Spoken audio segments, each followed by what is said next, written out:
All right, mathletes, in this lesson we're going to talk about two different things: the definite integral, which expands on the indefinite integral, and the fundamental theorem of calculus. Sounds important? Back in the day, we learned that derivative meant slope. Now, we're learning about integration, and integration gives us the area under a curve. So if I graph something and pick 2 points between A and B, if you integrate and plug in those points, you get the area underneath that curve. What will that look like? Well, you'll be given an integral, and instead of just doing everything like you normally would and attaching plus c, you're going to be given two numbers, and those are called your limits of integration. You take the integral like you normally do, plug in b, which is the top number of your integral, subtract, plug in a, and then do a little bit of math and you're done. Let's do some examples.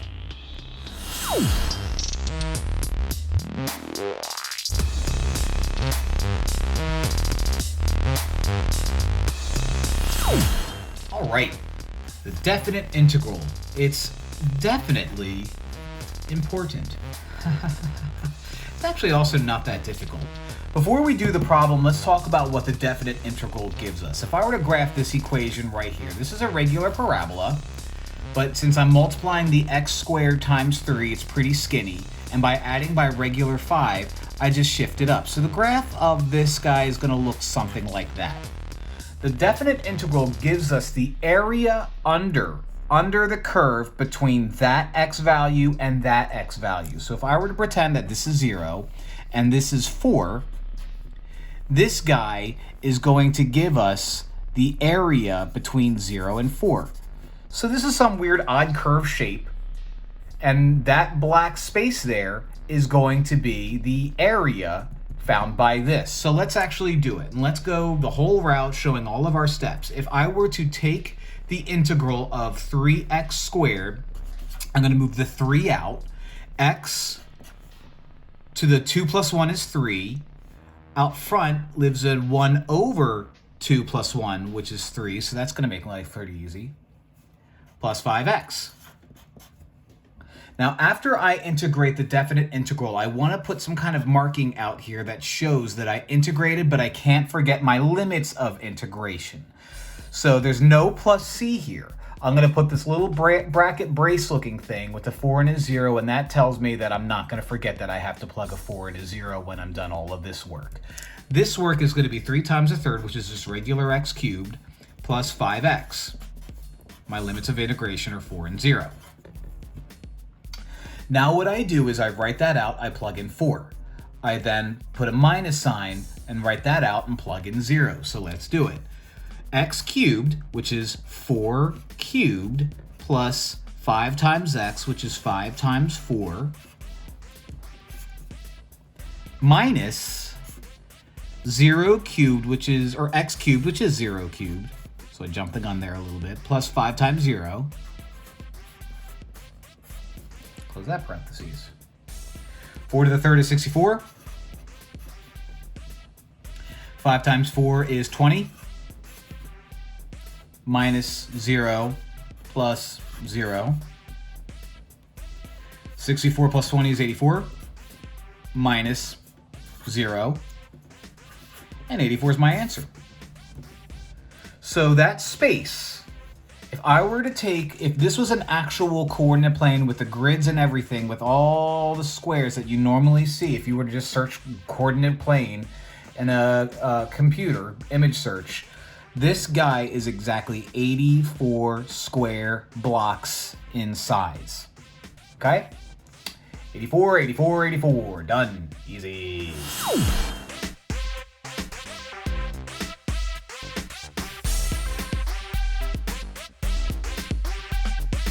Alright, we got ourselves another polynomial to deal with. The integral between 1 and negative 3 of 6x squared minus 3x minus 1 dx. All right. First off, let's take turns integrating each term. If I were to integrate u, I would bring out the, or I'm sorry, keep the 6, bring out the 6. X, 3 plus 1, 2 plus 1 is 3. 1 over 2 plus 1 is 3. Minus, bring out 3. X to the invisible 1. 1 plus 1 is 2. So 1 over 1 plus 1 is 2. Minus 1. There's no variable there, so attach an X. Here are our limits of integration. Do not forget them. Let's clean this up. 6 times a third is 2, so I have 2x cubed. 3 times a half is 3 and a half, so minus, I'm sorry, 1 and a half, which is 3 halves. 3 halves x squared minus 1 times x. Limits of integration.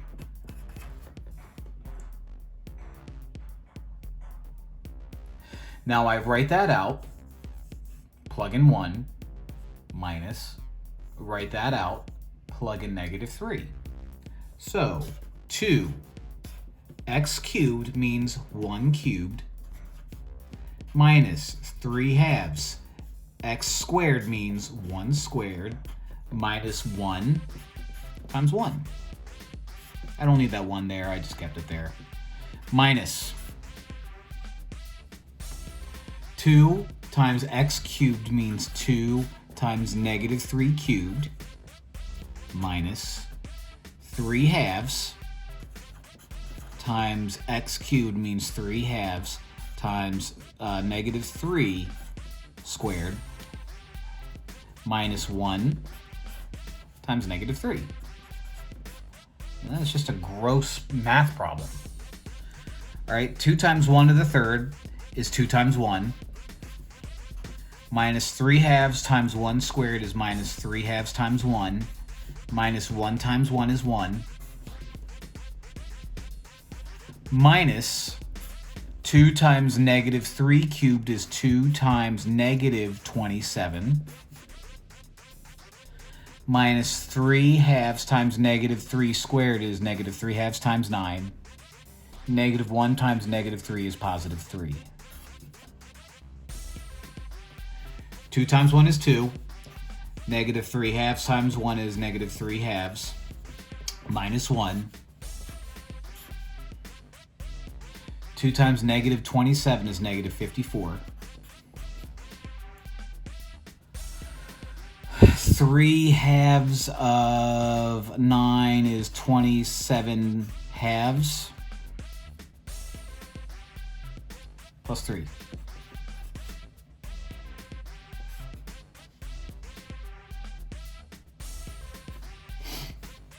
2 minus 1 and a half is a half.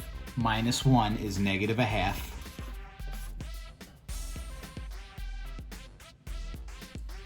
Minus negative 54 minus, what is that? 14 and a half? 13 and a half. Plus 3 is going to be negative 54 minus 27 and a half. My brain is fried. Why can't I figure this out in my head? Oh, no. You add negative 54 minus 13 and a half is going to be negative 67 and a half. Plus 3 is going to be negative 64 and a half. I'm pretty sure I did that right. Leave in the comments below if I didn't. I have negative a half plus 64 and a half, because the double negative.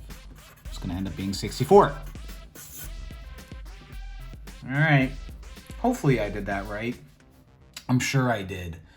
Bye.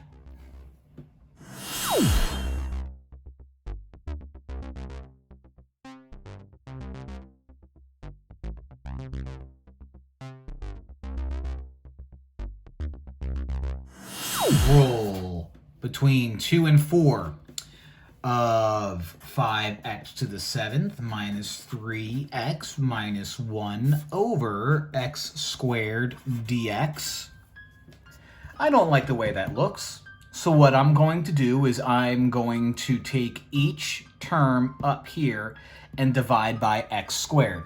in other words, I'm going to take each term up here, and whatever x value I have, I'm going to subtract 2 exponents. So the integral between 2 and 4, 5x to the 7th divided by x squared is 5x to the 5th, minus 3x divided by x squared is 3x to the negative 1. Be careful, be careful. Minus 1 divided by x squared is x to the negative 2. Before I move on, a gentle reminder that x to the negative 1 is the same as 1 over x. And the integral of 1 over x is tricky. Let's integrate. Let's integrate each one. If I take the integral of that, bring out the 5, x plus 5 is, or 1 plus 5 is 6. Bring out the 1. 1 plus 5 is 6. It's a shame that couldn't have been nicer.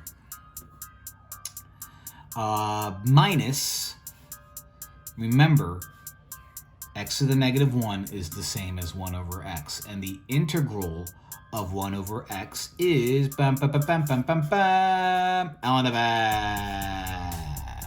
x minus negative 2 plus 1 is negative 1. So negative 2 plus 1 is negative 1. Let's clean this up. I have 5/6 x to the 6th minus 3 ln of x, minus plus x to the negative 1.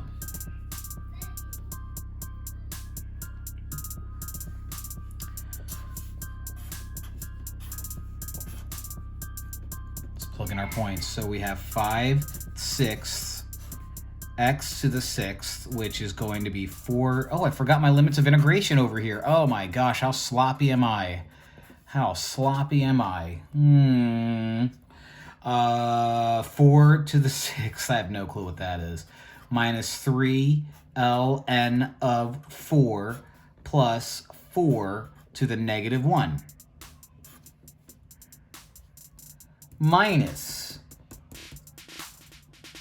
5/6 2 to the 6th minus 3 ln of 2 plus 2 to the negative 1. I'm going to pause this guy.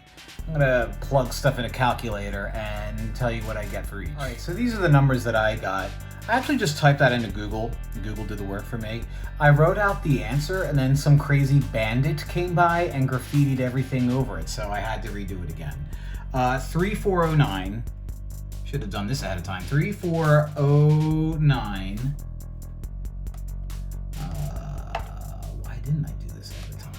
0.42445 minus 51.75389 is going to end up equaling my answer, which is 3357.675. Ooh, boy, fun. Doesn't get much funner than that. Super awesome.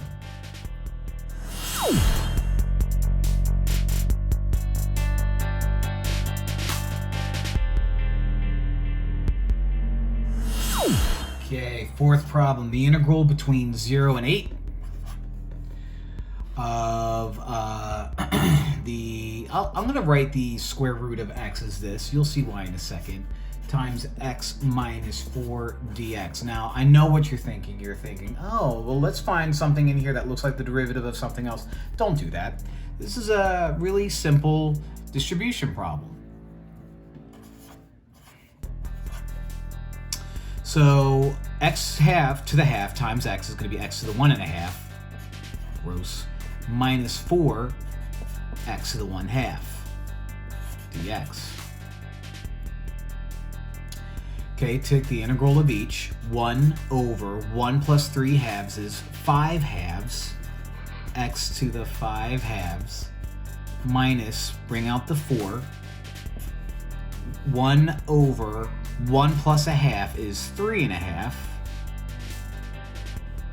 to the 3 1/2. Don't forget your limits of integration. They seem upside down. I wonder what that means. All right, flip this. Flip it real good. All right, so if I were to take this and flip it, I would get 2/3 times -4. 2/3 times -4 is -8/3. Gross. X to the 3/2. Limits of integration. I have a feeling here I'm going to have to rely on my computer again. So I have 2/5. Plug in 0. Well, that actually will make life easy. Minus 8/3. I don't know why I put that big parentheses there. 8/3 times 0, x to the half. 3/2. Doesn't make a difference. Minus 2/5, 8 to the 5/2, minus 8/3, 8 to the 3/2. All right. I know this becomes 0. I'm not sure what's going to happen there. Let me pause. I'll get back to you. All right. So this is what I got.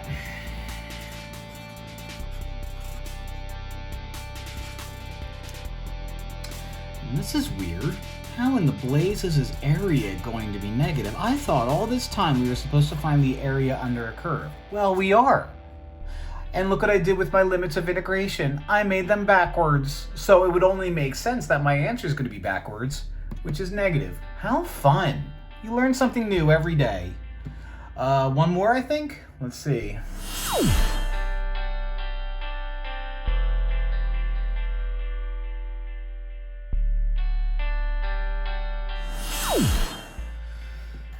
This is weird. I've never seen sine before. Oh yeah, I have, in pre-calc. But I have to find the integral of sine x between pi and 3 pi. Now, in order for us to understand what this means, I'm going to go to the graph again. I'm going to graph what sine x looks like. All right. Sine starts here at 0, 0, goes up to 1, and comes back down right at pi. It goes down to -1, it comes back up at 2 pi. It's going to go up, hit 1, and stop at 3 pi. Now, what I'm going to be finding when I take the integral between pi and 3 pi is the area under the curve. Interesting. I wonder what's going to happen. All right, I don't know. The integral of sine is negative cosine. Okay. My limits of integration are 3 pi and pi. I'm going to plug in negative cos 3 pi minus negative cos regular pi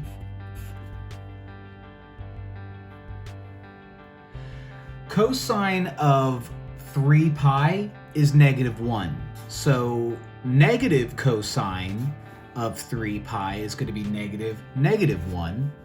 I think I can handle the math. Similarly, negative cosine of regular pi is going to be -1 again. -1 is 1. -1 is 1. And 1 minus 1 is 0. So that's interesting. The total area under the curve between pi and 3 pi just cancels each other out. Well, who would have thought? Who would have thought that a negative area and a positive area of the same exact size would just kill each other in the end? Oh, isn't that life? All right, when I said last time that there was one more, I lied. There's actually one more now. One more, one time, as the Fugees would say.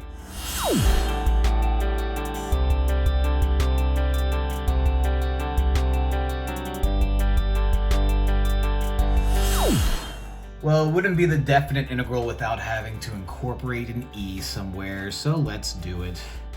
Integral between 0 and 1 of, you know what? I don't like that e to the negative x down there. That looks like this problem's going to be bad, but look at this magic. Just bring it up. Negative exponents on the bottom of a fraction in the denominator just go up and become positive. So that makes that guy easy, and that makes that guy easy. Okay? Take the integral. The integral of 3e to the x is 3e to the x minus, bring the 2 out, 1 plus 1 is 2, 1 plus 1 is 2, limits of integration are 0 and 1. Okay? 3e to the x minus 2 times a half is just 1.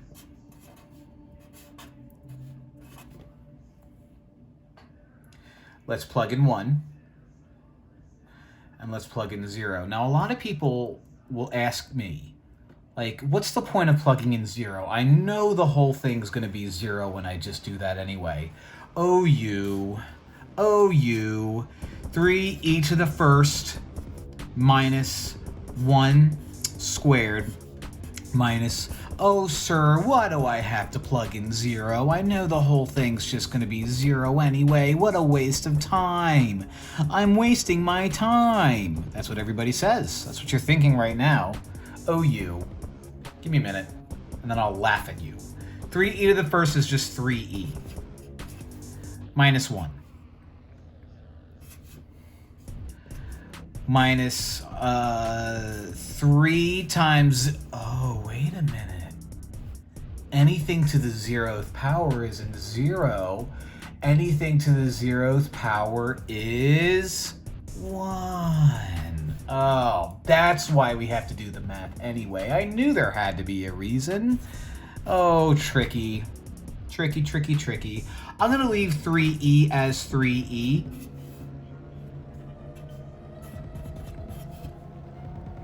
And then I'm just going to combine these like terms. And then that's it. I mean, you could type that in your calculator. 3e is 2 times blah, blah, blah. You'll get a number minus 4. Probably the answer will be around 2 or 3. But why? Why do that? Is that it for this section? It sure is. Whew, boy. Definitely a good time.